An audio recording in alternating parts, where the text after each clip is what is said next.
Nakakalungkot. Ito yung kuprahan dito nila Nanay Ellen. Para siyang patipunero. Meron siyang hawak na itak. Itaktak mo. Itaktak mo. Itaktak mo. Hector, guwapo. Nandito sa tabi ko si Brown. Hindi naman ako kakagatin ito. Oh no! Father and son, full force. Sana yan. Yung mga construction truck nakaabot na hanggang dito. Nakapagtagal, nandito na yan sa tuktok ng bundok. What the f***?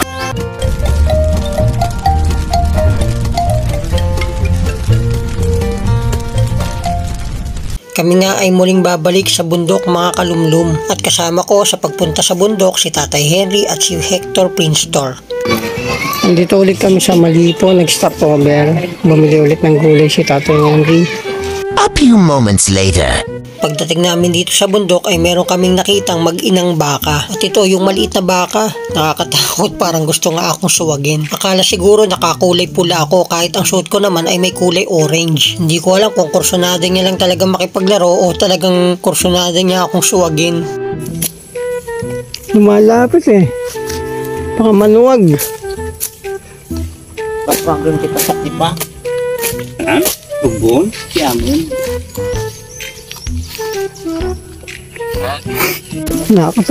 Nakakatakot yung baka. Parang akala siguro pula yung suot ko kahit orange to. Nangahabol eh. Baka maluwag eh. Ayan na. Ang kulit ng baka eh. Baka maluwag bigla. Meron ka mo, kasi ibang trikuan, Ponteria, nakapula kasi sa pano. Grabe yung baka na to ha, kulit ha. 1 hour later. Kami ay nagpunta sa boundary corner ng lupa ni Nanay Eden at hinanap yung mohon. Hindi na kasi nakikita ito at natatakpan na ng mga dahon at damo.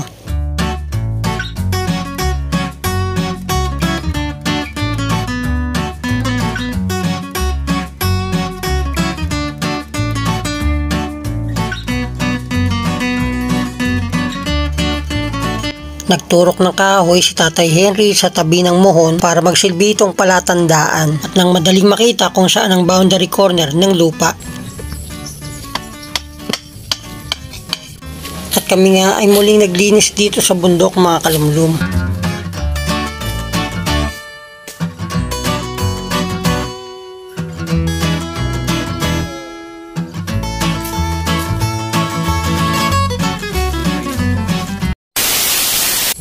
Nandun yung mag-inang baka. Ayun, nakahiga yung makulit na baka, yung mahabol sa akin kanina.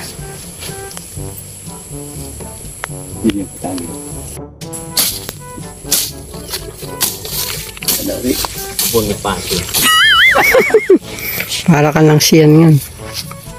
Katipunero.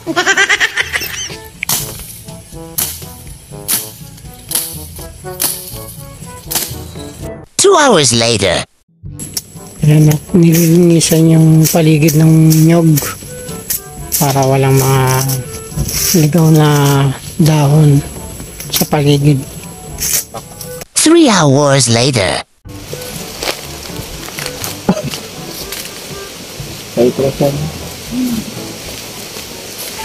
Susunod sa silang tanong na bat-bat na.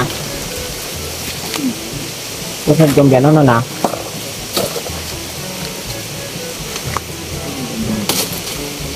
Ayan, at nandito na ulit kami sa may kuprahan. Ay, mga kalumlum. Ito yung kuprahan dito nila Nanay Ellen. Ito yung kuprahan dito sa bundok.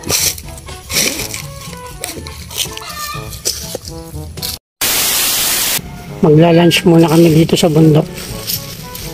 Break time muna. Gulay at ako. Ito. Gulay. Sarap ito. Gulay. Kulit na gulay. Later.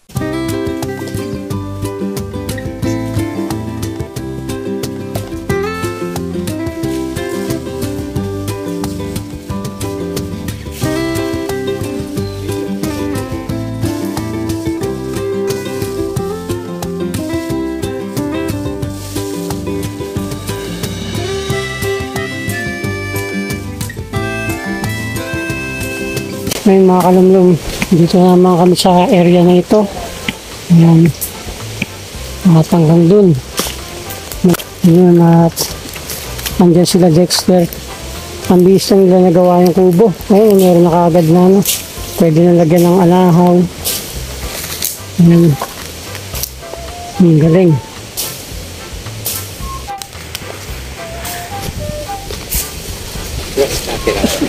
Ayan at busy rin sila Dexter. At ginagawa yung kubo.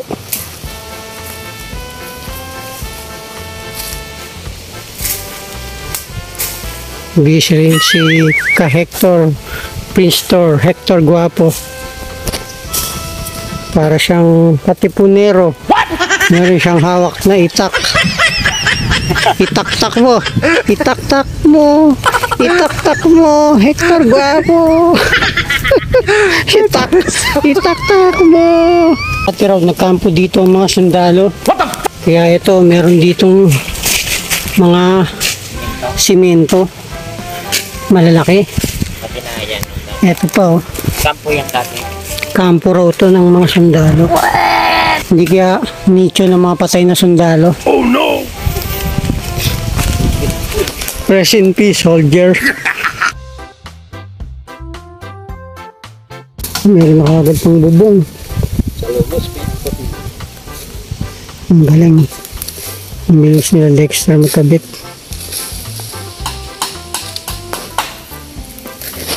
Si Tatay Henry, busy pa din. Tapos yun, sa dulo, si Prince Hector Guapo. Ayan mga kalamlum, oh.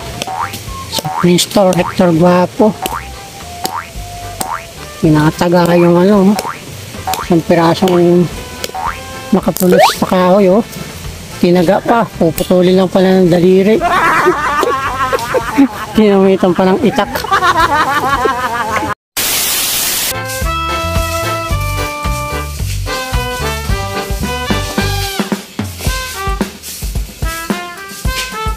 Ayan mga kalamlum. Marami na rin kaming nalinis dito sa bundok at naipon ng mga tuyong damo, ligaw na halaman. Ito itong area na to. Ang tinutungtungan ko. Nalinis na namin dito. Hanggang dun. Sa may malapit sa may kubo. At ito yung aming mga ano. Naipon na basura. Pag natuyo yata to, tsaka lang sisigaan. 5 hours later. Ay, mga kalamdom. Break time kami dito sa bundok. At nandito, nandito yung ason. Pumuntahan kami ni Brown. At ayan si Abby. Nandito sa tabi ko si Brown. Hindi naman ako kakagatin nito eh. Brown. Abby. Friend na kami, friend. Ano? Si Brown. Aso dito sa bundok. Aso niya Jennifer. At si Abby. Later. Yan at pinaputol na yan. Pinakapuno ng anahaw. Medyo makapal pa. Hindi kaya abutin ka ng taon dyan bago mo patumba yan. Mas maputol.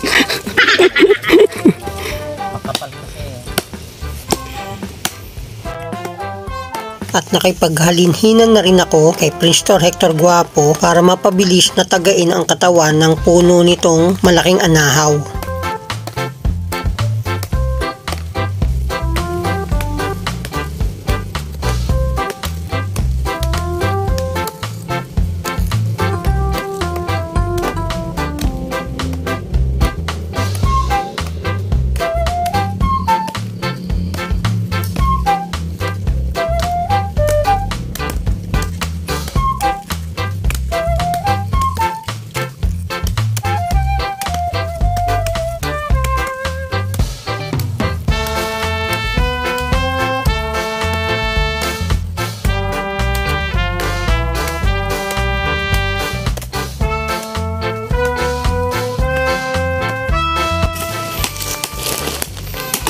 Father and son, full force. Sana all.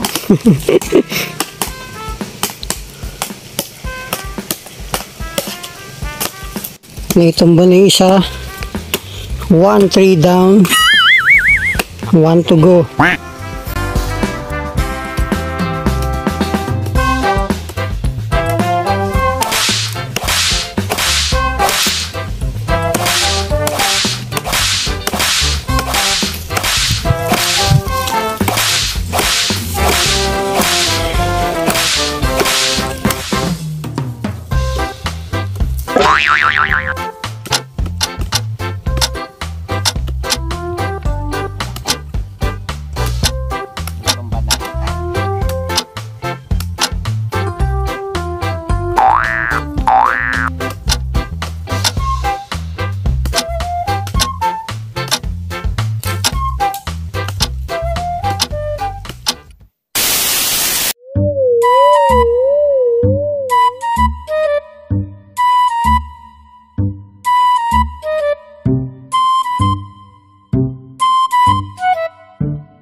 Ang sagal, hindi pa rin Ayan na.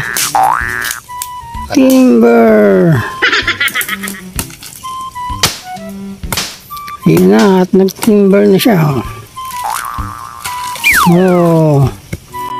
Ayun mga kalamlam, tapos na kayong maglinis ngayong araw nito dito sa bundok. Kami ay babaan na ng bundok. Ayan sila Dexter.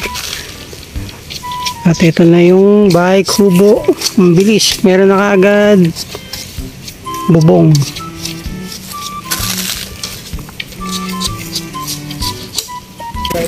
Ang bilis. Sila Dexter ang gumawa nitong bahay kubo. Kanina kawayan lang. Yun yung mahabang kawayan na yun sa sahig. Sa lupa. Yan lang yung nilalagari nila.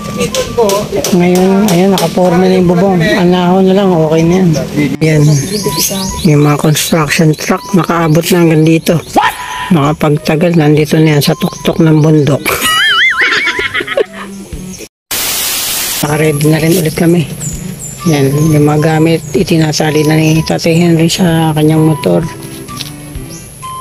At kami ay babalik na. Binabato kami ng aso. Para batok ang aso, kala mo naman napakalaki, tuta lang naman to. Batok sa amin ng aso to, litit lang, kala mo naman laki. Hoy, tuta ka pa lang.